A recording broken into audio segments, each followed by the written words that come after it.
Good morning everyone, and a warm welcome from our side as well. We feel very privileged to be here with you in Melbourne this wonderful day, and I hope it will be very enjoyable for everyone, that we can all learn heaps and take a lot of what we can learn here today at home and put it actually into practice. The topic for today is do-it-yourself natural home health, and our first topic this morning is natural body care. Before we get into it, we'd like to just share with you a few things which might make you think, and I hope everybody will enjoy it. That's right. Our purpose here today is to be able to motivate you, to inspire you, and to empower you with some practical information, some tips about how to live a more natural lifestyle, how to be happier and healthier. That's right. People that actually come to these workshops, they already are motivated, at least to a certain degree, to actually try things at home, to make things themselves, and to think more in natural lines. But we still often get people that say, why should I bother and make my own natural body care products when I can just go to the supermarket and buy a bar of soap for 50 cents and not worry about it? I'd like to share with you this morning a couple of reasons why we should be interested in making our own natural body care.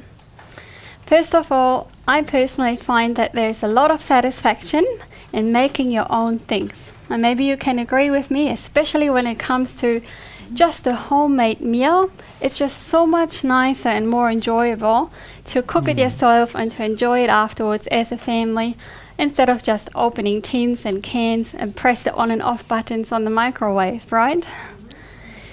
The second reason is that making your own things is a great outlet for creativity. Well, let's have a look at some of the off-the-shelf body care products that you can get available commercially.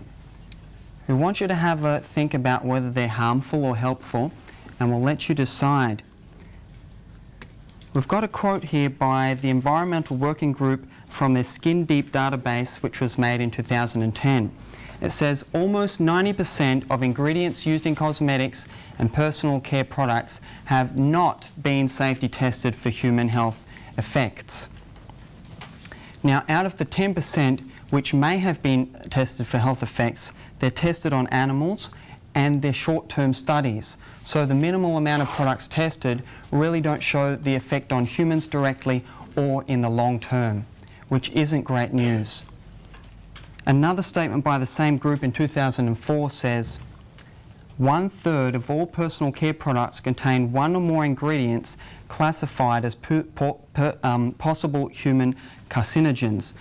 Now, carcinogens are cancer-causing agents. So up to 1/3 of all these products could possibly have cancer-causing agents in them. It's not looking good.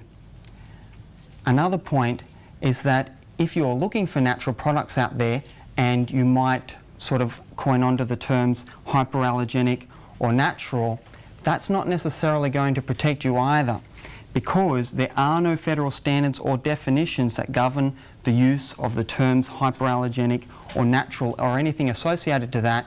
If you're looking for a natural product and they put the word natural on there, it's solely to the discretion of the producer or the company whether their product is more natural than another one. So you're not really safe there, and you might be getting the vibe already that it's a little bit under-regulated. When we do make our own soap, what do we need?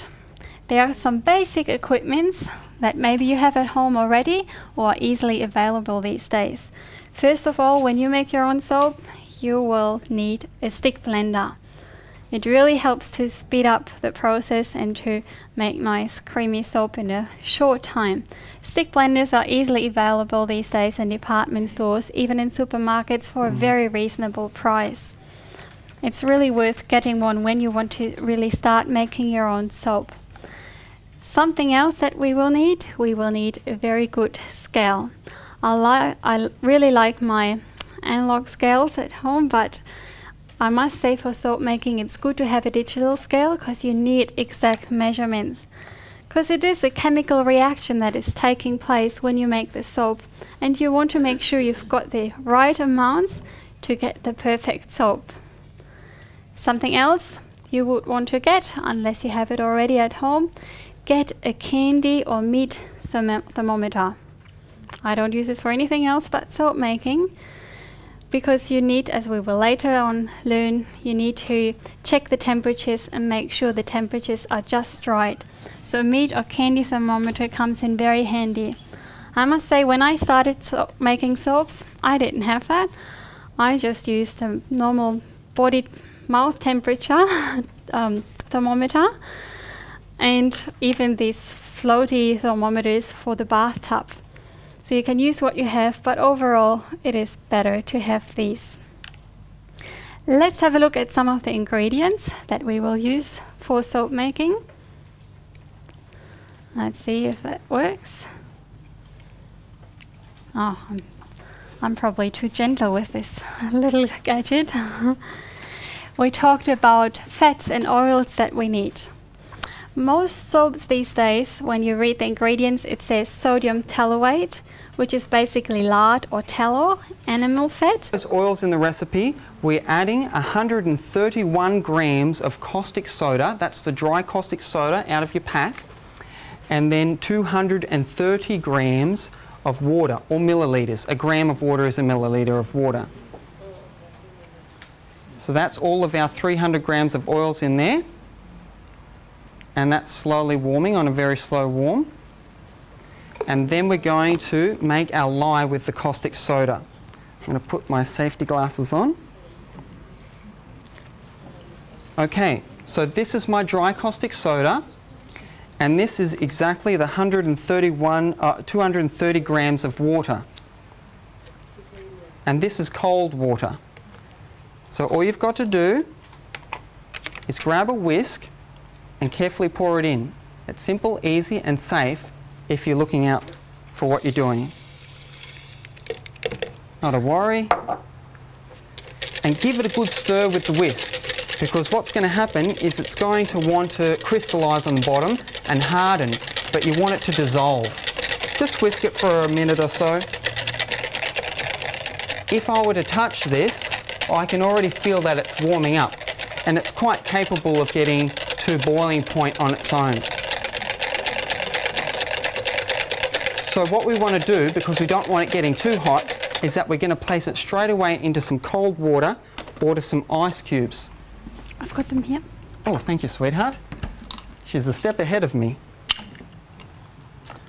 Now you can just use a sink that's filled with water and cool water, and you don't need the ice cubes. We're just using them because it's a smaller container. So there we go, our caustic soda solution in there. And we're going to allow that to cool down.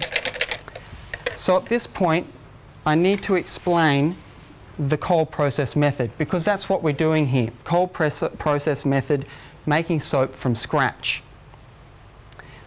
There's 3 basic steps to the cold process method. If we can get that up on the screen.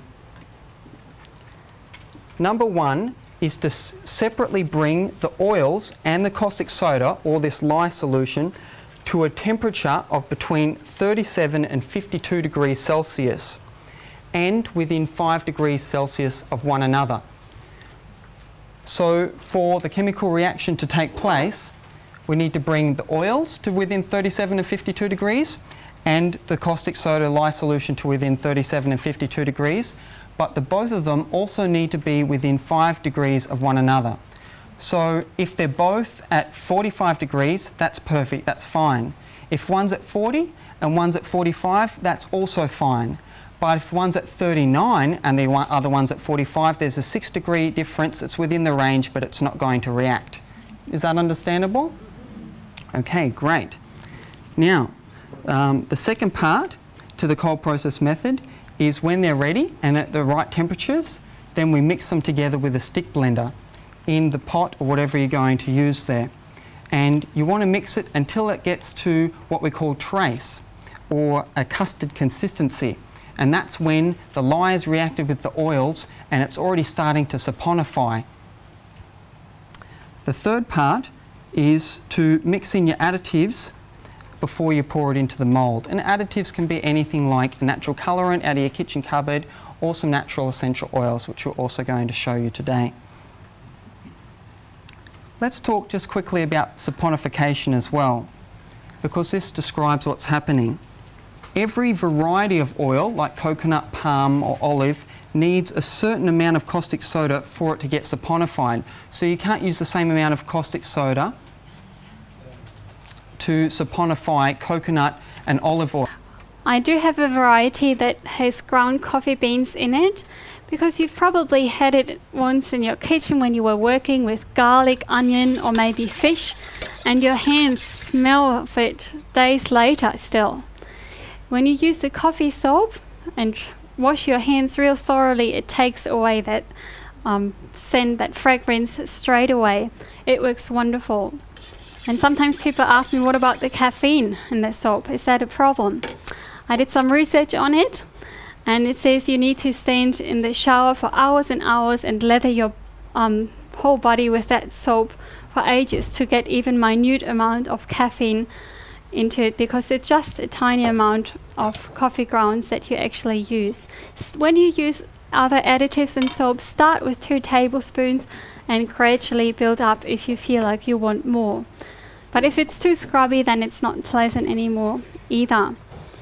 Other things that can be used, flowers or flower petals, things like rose petals, lavender buds or calendula, as we talked before.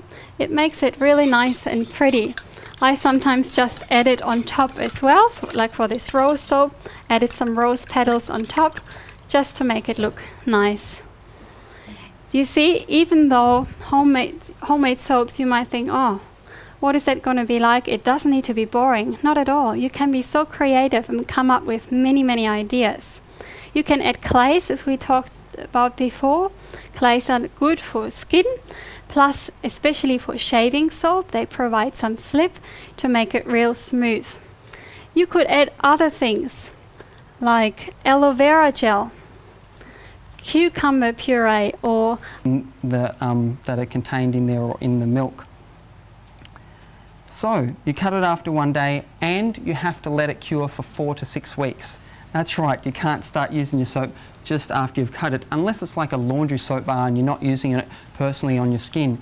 Now the reason for this is because it needs to give off a bit of moisture, it needs to finish its curing and saponification, and it's around the 4 to 6 week mark until you can use it and it's mild enough for your skin. Okay, wonderful, that's soap making. if there are any questions now, this is the time, 5 minutes. Just when do you cut it? Do you cut it in the mould, or do you cut it after you've tipped it out of the mould? Sorry. The cutting, you do that after you take it out of the mold. You can just use a regular cutting board and a bread knife and cut it into the chunks and pieces you want. This recipe is fairly big. It will make about 13 bars of soap, so it will last you for a while. Why not cochineal as a colouring? If you feel comfortable using it, I guess you can. I know that it's made from some sort of red bugs, so I'm not so keen on it. People have actually asked, what about food colorings that you buy in the supermarket? You can't use those, as they tend to fade away after a while. Plus, if you use it, your hands might turn blue or your sink might turn blue, so it kind of comes out of the soap. So they're not ideal, as they don't stay in the soaps. Don't use food colorants. Mm-hmm. Okay.